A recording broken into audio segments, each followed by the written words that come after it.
evening due to a work-related trip. However, the good news is that you are going to see a sneak preview of his new documentary, which will be aired on PBS later this year, and which is based on 10 years of research by our guest. A curator with more than 30 years' experience, Dr. Gretchen Sorin has consulted for more than 250 institutions, including the Smithsonian, the Jewish Museum, and the New York State Historical Association. She is the director of the Cooperstown Graduate Program of the State University of New York and the author of In the Spirit of Martin, The Living Legacy of Dr. Martin Luther King Jr., and Through the Eyes of Others, African Americans and Identity in American Art. In her new book, Driving While Black, just out today, Professor Sorin tells the story of the indispensable Green Book, which both reshaped the African American traveling experience throughout our segregated land and helped drive the nascent civil rights movement. Please welcome Gretchen Sorin to the Free Library of Philadelphia. Thank you.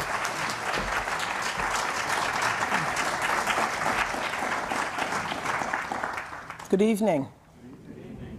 It's wonderful to be in this great city of Philadelphia, and I apologize that Rick wasn't able to join us this evening. He had a little bit of an emergency, and he's in Italy, but I hope that you'll enjoy the preview of our film that he sent along.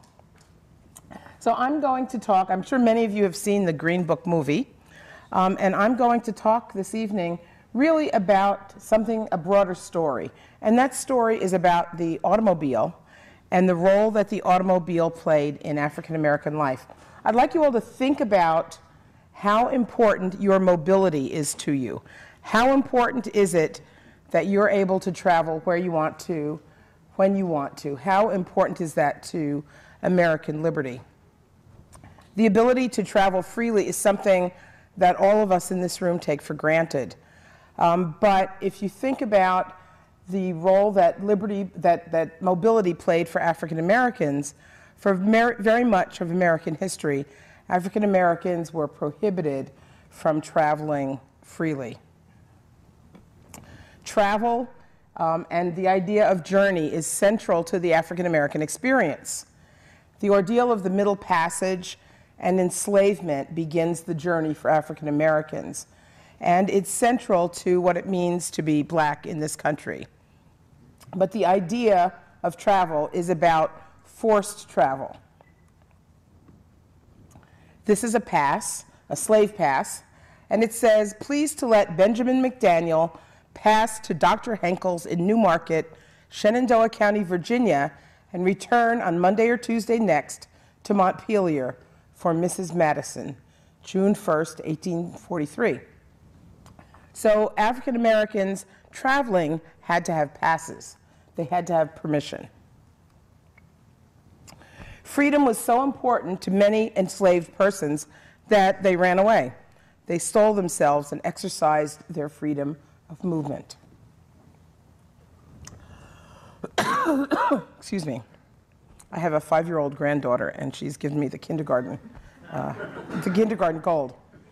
In the early 20th century, the Great Migration, which is the next step in the journey for African Americans, is the story of the greatest mass movement of people in this country's history. Seeking job opportunities in the North and fleeing racism and poverty in the South, as many as 7 million African Americans left their homes seeking refuge in such cities as Chicago, New York, Detroit, Newark, where my parents moved, and Philadelphia, where my uncle moved. With expanding opportunities in education and employment came more and more black citizens among the ranks of the black middle class. The freedom of mobility to go where you wanted, when you wanted, became essential.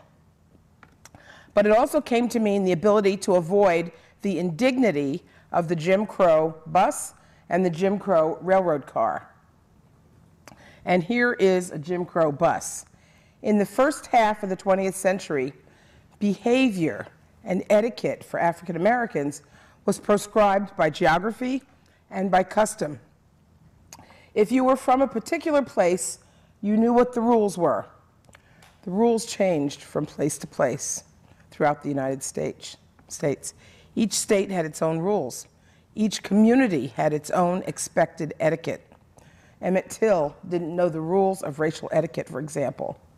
Particular driving etiquette was also expected. African Americans faced segregation in most aspects of public travel and accommodation in the South, where it was overt, but in the North, it was dictated by custom, so it was de facto segregation of buses, taxis, trains, hotels, restaurants, beaches, and just about any place that people gathered. And this is a Jim Crow railroad car, insulting, humiliating, filthy, as well as dependent on timetables.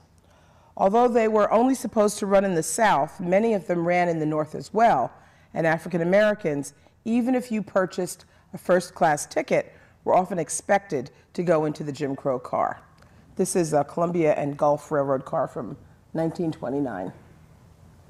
And you can see the word colored on those back seats. The automobile gave African Americans freedom. It freed black travelers from the tyranny of the Jim Crow railroad car and bus. It offered freedom of movement, and it offered dignity. African Americans found that the segregated trains that gave them no dignity, and here's your own private rolling living room, right? If you were driving in your own car, you had a private space, it was protected, you were freed from the segregated insults, you were freed from listening to the bus driver tell you to move to the back of the bus, you were freed from the railroad car that might be right behind the engine. So this was really an important change in African American life, the automobile. By the 1950s, with the interstate highway system, upwardly mobile black families were able to travel and become travel consumers. And they started to consume travel just as they consumed things like refrigerators and televisions and coffee percolators. They used the dollars in their disposable income to purchase automobiles and campers and hotel rooms and restaurant meals. With their history of forced travel, it was important for the black middle class to travel for leisure. They chose to travel because they could. Often, parents worked hard to make sure that their children were not aware of the indignities they faced. So the children installed in the back seats of these cars weren't always even aware of the indignities their parents faced, nor were they aware of the danger that their parents faced when they went out on the road. Now, if you think about the make and model of automobiles, the make and model was very much tied to identity. African Americans purchased large cars. And we know this from market studies that were done of African Americans that were conducted in the 1940s and 1950s by research firms for the black newspapers. African American motorists preferred large, heavy Buicks and Oldsmobiles, those kinds of cars that we now would call gas guzzlers. These are not small cars. I think African Americans preferred large cars because they offered protection, they were hard to turn over, they were a place to sleep if necessary. You could carry blankets and pillows, and you could sleep in your car. You would carry water for the radiator. You could carry extra fan belts. You carried those big, heavy Coleman coolers full of food because you couldn't stop at a restaurant. Black motorists created a home away from home in their automobiles. And this is an ad for the Buick Electra, and it says, "All the Electra lacks is a fireplace." So the Electra was a heavy car, and you could sleep in it if you needed to. When civil rights worker Medgar Evers needed a car to travel through rural Mississippi, he chose an Oldsmobile Rocket 88. The Rocket was large enough to enable Medgar to stretch out for the night on the front seats, and it responded immediately if he hit the accelerator, enabling him to get away from a pursuing car. This is a picture of the Rocket 88. And we know that Medgar Evers died beside his car in his driveway. shot by a sniper on June 12, 1963. African Americans also saw their automobiles as a symbol of class status. And this is a Cadillac on a Harlem street. African Americans were often prevented by discrimination from purchasing houses. You couldn't buy a house because your neighborhood was redlined and banks would not give you a mortgage. Therefore, the car became their largest and most important purchase. And therefore, African Americans used their disposable income to buy beautiful cars. Now, you may have heard the stereotype that all African Americans bought Cadillacs. African Americans purchased Cadillacs in exactly the same percentage as white Americans. That's 3%. 3% of African Americans purchased Cadillacs. That is a stereotype that all African Americans had those Cadillacs. The preferred car was the Buick or the Oldsmobile. But for African Americans, travel by car posed a paradox. African Americans had the freedom to travel, but they were forced to stay in segregated black neighborhoods and segregated black tourist accommodations that would accept them. Now, I'd like you to think for a minute about what it was like for all Americans before there were cars, before the automobile. Before the automobile, people generally stayed put. They didn't travel very far at all from their own neighborhoods. White people generally stayed in white neighborhoods. Black people generally stayed in black neighborhoods. In some poor neighborhoods, black and white people lived side by side, but the country was generally segregated by race. Now think about what happens with the automobile. With their cars, African Americans crisscrossed the country, traveling through white spaces. To get from a safe black space to another safe black space, say, to get from a black neighborhood to a black resort, they had to go through a variety of white spaces where they were unwelcome. They faced signs, billboards, posters, and objects that ranged from insulting to frightening. They asserted their rights to unfettered travel by going where they wanted, when they wanted, and this could be dangerous. The landscape for African American travelers was fraught with psychologically and emotionally damaging messages. And this is just one example of those kinds of messages, a welcome to Klan country sign. This is a restaurant chain that was popular on the West Coast. It started in Salt Lake City, and diners entered the restaurant through the giant coon's mouth. And this is the banner that welcomed visitors to Greenville, Texas. Greenville, welcome, the blackest land, the whitest people. And of course, there were hundreds of sundown towns in the United States. And as African Americans traveled, they were faced with towns that actually had signs that said if you were black, you needed to be out of town before sundown. And these communities were all over the United States, many in the Midwest, many in the West, and even a few, like Darien, Connecticut, in the Northeast. There's a great story that Thurgood Marshall told. He was standing on a train platform, waiting for a train to Shreveport. And a man came up to him and said, and this is before Thurgood Marshall was Supreme Court Justice, when he was a lawyer for the NAACP. And the man says to him, "Nigger boy, what are you doing in this town?" And he says, "I'm waiting for the train to Shreveport." And the man says, "Well, nigger boy, you better be out of this town before sundown, because the sun has never set with a nigger in this town." And that's a story that Thurgood Marshall tells in his autobiography. Some African Americans faced all kinds of intimidation and even real dangers when they traveled.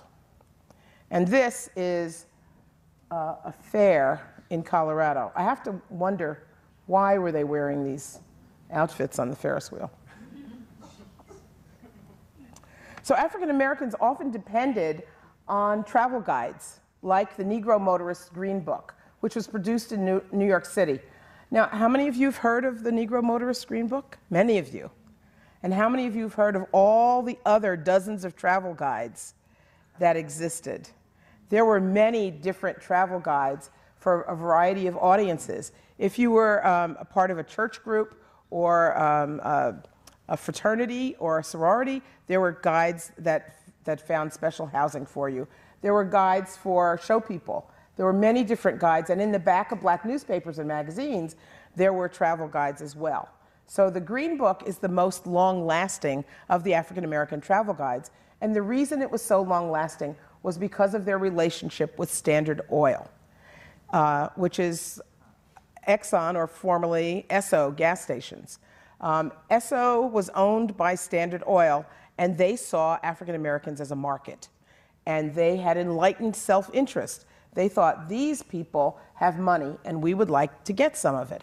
And they had a policy of non-discrimination in their bathrooms, at their gas stations. And so African Americans very often preferred Esso gasoline. And they gave away the Green Book. And that helped Victor Green to make his Green Book successful. The idea for the Green Book was based on Jewish travel guides. Victor Green writes in the very first issue of the Green Book that his Jewish brethren gave him the idea for the travel guide. So if you were a Jewish American and you were traveling, you also needed to be concerned about places to stay.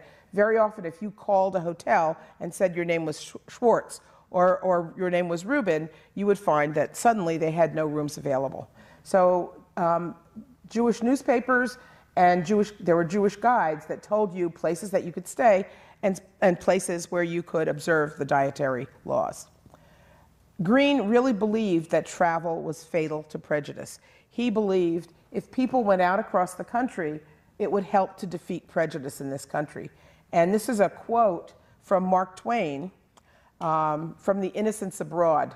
He says, "Travel is fatal to prejudice." And Victor Green adopted that as his mantra. This is Victor Green and his wife, Alma. Green was a postal worker. He opened a business in Harlem. He opened the Green Publishing Company. Now, what is so important, and the reason I always talk and show Alma, is because Victor Green dies in 1960, and the Green Publishing Company was then operated by Alma Green and by 4 other women. So it was a 5-woman operation. And this was a business that, publishing business was very unusual for women to be working in publishing in this time period, much less running a publishing company. But Alma Green continues to run the publishing company until the late 1960s. Victor Green had a variety of ways of finding places to put in his Green Book, and Alma. I have to make sure Alma's in there. One of the ways was by sending out postcards and by sending out letters and asking his travelers, people that had good experiences traveling, to send him information about the places that they stayed. The Green Book included gas stations, and this one, of course, is an Esso station, hotels, motels, restaurants, YMCAs, but also churches, doctors, beauticians, barbers, and there was an article, at least one article in each issue. An article might tell you about Philadelphia and the things that you could do and see in Philadelphia, or it might tell you about Chicago. They usually were geographically situated, and they told you the places where you might be welcome to visit, that you might be welcome to visit. The Green Book also courted the black middle class and reflects black middle class values about polite and well-mannered behavior. And here, I think you can see that. You have a very charming middle class couple with matched luggage. You can see a little bit of their car, and you can see their suburban neighborhood in the background. It was the black middle class that could afford to travel, and Green shows us the ideal black traveling couple. Over the course of the life of the Green Book, the content expanded from just New York, New Jersey, and Connecticut to the entire East Coast, then the entire United States, then all of North America, and finally to Europe, Africa, and Asia. But there were other travel guides like this one. This is the Baltimore Afro-American travel map That was a part of the Afro-American newspaper. Other guides were called the Go Guide, Travel Guide, the Travel Guide, and the Bronze American, just to name a few. And you can also see the kind of middle-class iconography here with the couple playing golf in the upper right-hand corner. Many of the places that were listed in the guides, especially the early ones, were either YMCA dorm rooms or the homes of African-American families. So you might, if you had an empty room or an extra room, women rented their rooms out and might provide a good breakfast as a way to make extra money for their families. And this is a YMCA room. This is the Rock. If any of you have visited the African American Museum in Washington, D.C., you've seen the Rock for Rock Rest, which was a leisure place to stay in Kittery, Maine. It was an African American guest house that was run by Hazel and Clayton Sinclair. And this is the Rock in its original environment. This was a place that was away from the beach. The beaches were segregated in Portsmouth and in Kittery, but you could go and you could stay for a week or 2 weeks at Rock Rest. You could enjoy your meals at Rock Rest. Hazel was apparently a really good cook, and she catered meals for the white community as well as for the black community. There were other places to stay, like Mackenzie's Court in Hot Springs, Arkansas, which was a motor hotel and perfect for the automobile. You could park right outside your door. Most of these places were owned by African Americans, but some were owned by white Americans, but catered only to black people. These are some advertisements from the Green Book. They offered the same values and products that were offered for whites in parallel establishments. Some of the folks that operated these places clearly placed themselves in the ads to show readers that they were black. And this grainy picture is of Shenandoah National Park. I know the national parks like to say that you were always welcome at the national parks, and the national parks were always open to African Americans. The problem was that all of the park facilities, the guest houses, the hotels, the restaurants, were operated by private individuals, and they discriminated. So this is the picnic ground for Negroes at Shenandoah National Park. It took a long time for the national parks to be fully integrated. But I'd like to talk just for a few minutes about the role of the automobile in the civil rights movement. It was really very important for the automobile played a key and pivotal role in the civil rights movement. You couldn't have the civil rights movement without the automobile. This is Ware's supermarket, and Ware is clearly tying himself to Dr. Martin Luther King. Very, very important and very dangerous if the white community was concerned about King coming to your community. Excuse me. The man at the front of this line is a jazz singer, and he is traveling back to the Gaston Motel in Birmingham after participation in this picket line. This is the Gaston Motel after it was bombed. Gaston provided spaces for civil rights workers to stay. The civil rights movement, people working in civil rights, needed places to stay. When they went south, they needed places to eat. And these places were the targets of bombings. Some of these places were listed in the Green Book, including the Lorraine Motel, which is the place where Martin Luther King was assassinated. Now consider how important it would be to have an automobile if your job was to travel around an entire county and register voters. If you had to travel an entire county, or if you had to travel an entire state and register voters. This is called the Jenkins microbus, and it's a a pretty marvelous bus. Apparently, part of it is now at the African American Museum, a recently acquired edition. And this bus was used to travel all over the state of Alabama to register voters, but also it was used as a school to train voters in literacy so that they could pass the literacy tests. And it was a haven for children, and it was used as a meeting space. So it was so important to be able to have mobility when you were trying to register voters and bring people into the civil rights movement. But the bus boycott was perhaps the most significant use of the automobile. And there were bus boycotts all over the South. Here you see Martin Luther King helping some women into a car so that they can get to work. In order for them to really bankrupt the Montgomery bus system, it was important for them to be able to, for people to continue to be able to go to work and to move about the city. The way they were able to move about the city was by through the purchase of a fleet of automobiles. So Martin Luther King and the bus boycott purchased automobiles, and people who already had cars helped people to drive to work so that they could continue to keep their jobs.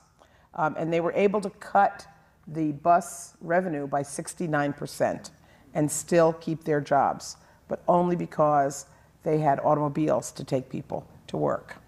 So the automobile becomes a weapon in the arsenal of the civil rights movement. It was also key when people needed to get from the airport to their hotels, since cabs were segregated and black cabs were not allowed to pick up people at hotels. People flying into various cities for protests would rent a car, and that would be their way of getting to the hotel. So how does the story end? In 1964, LBJ passes major civil rights legislation that extends voting rights, and it outlaws segregation, and immediately all public accommodations are opened to African Americans. So the major chain hotels, the Sheraton, Howard Johnson's, the Hilton, are open to African Americans.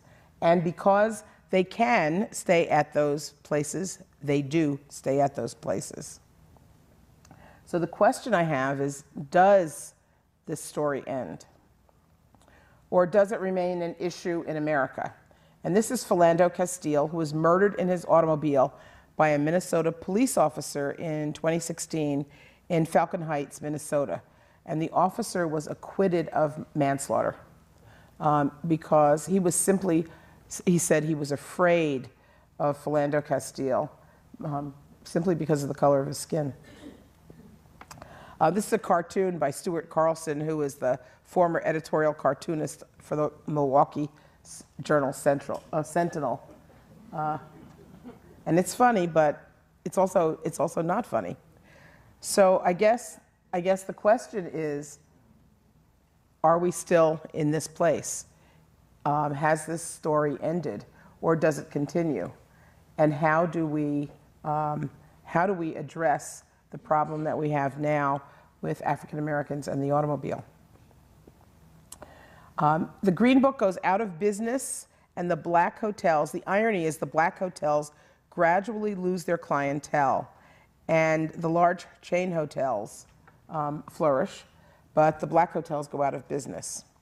But the landscape is forever changed with the help of ordinary men and women choosing the automobile and travel as their weapon. So if you do have a question, please raise your hand. We will run a microphone to you.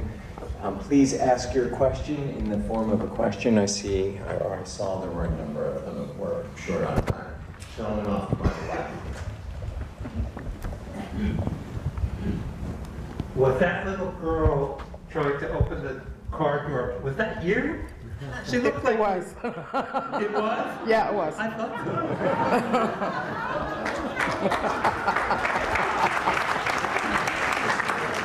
so. My father was a photographer, and it was a piece of film that I found, and I gave all of my old home movies to Rick, and he He printed them digitally, and that was one of the pieces of film. How did you get interested in this topic, and how did you go about doing your research? I'm an exhibition curator primarily, and I was doing an exhibition in Saratoga Springs, New York, and a colleague of mine who had written a book about leisure in Saratoga Springs asked me if I'd ever heard of the Green Book. It was about 20 years ago, and I had never heard of it at that point, and I was intrigued. And one of my graduate students who was from Chicago, I found that they had one at the University of Chicago, and one of my graduate students copied it for me, and that was my first Green Book. And I started with the Green Book, but as I got into the research, I realized the story is much broader than the Green Book. It's really about the automobile and the way that the automobile changed African American life. And so the story kind of expanded from there. Another question? Yeah, in the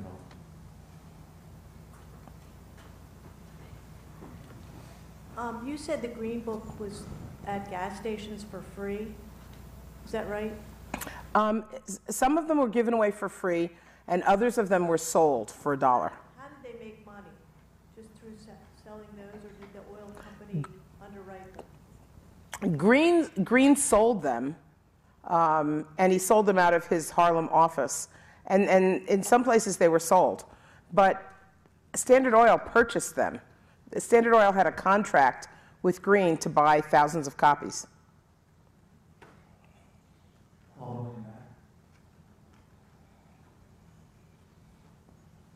Is there any effort to put plaques along the roads and some of the places where they went, you know, to say that this was the Green Book stations that people went to? The National Trust for Historic Preservation has been trying to put up markers at some of the sites. A large number of the sites are no longer extant because they were urban renewed. In the late 60s, when urban renewal went through cities, they often just bulldozed entire black neighborhoods, and many of those places are gone. So, I mean, if you look even at my capital city of Albany, the large part of the black neighborhood was just completely wiped out by urban renewal. And so, yes, there are some markers that will be going up at historic Green Book sites. And the Trust has been working on that. There's a question.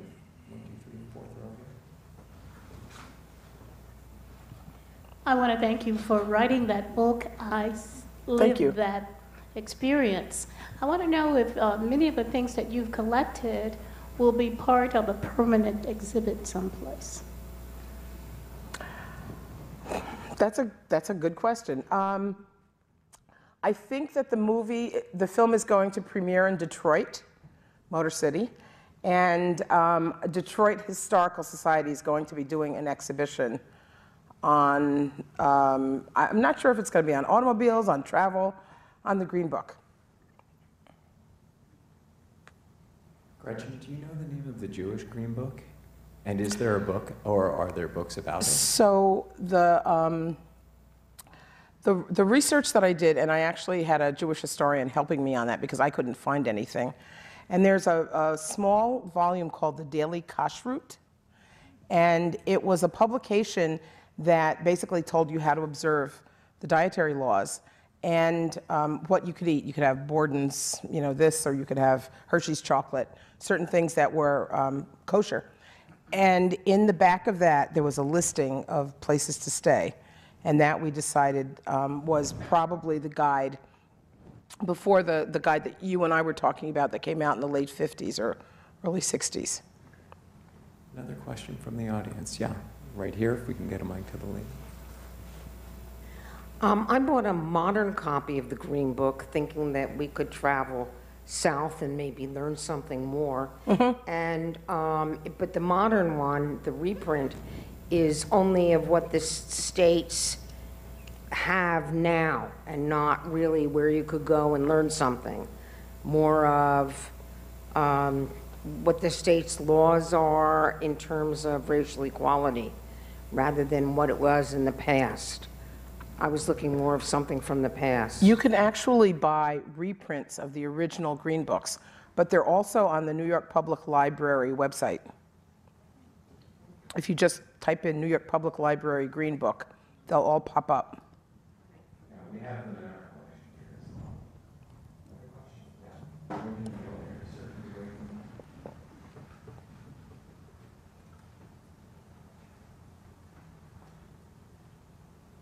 I had heard that the Holiday Inns specifically were founded as places that would not segregate and that would be all over the country. Is that right?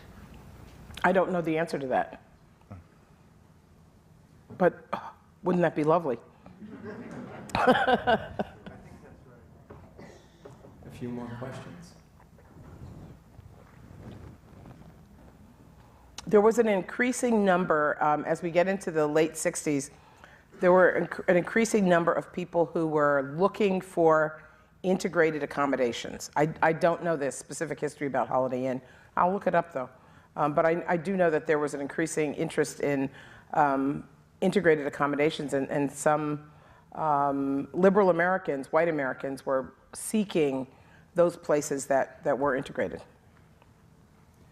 How did Victor find SO and what was the deal that allowed him to sell the books or gave SO specific rights to the Green Book? There were two men that were hired by Standard Oil to market to the black community.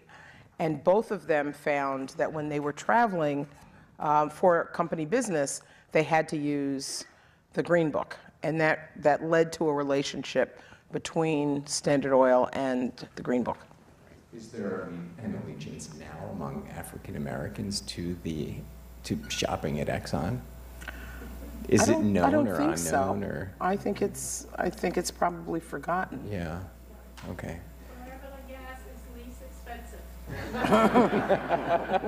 I think we can all truck with that one. Please join me in thanking Gretchen Sorin. I will. Wherever the gas is least expensive.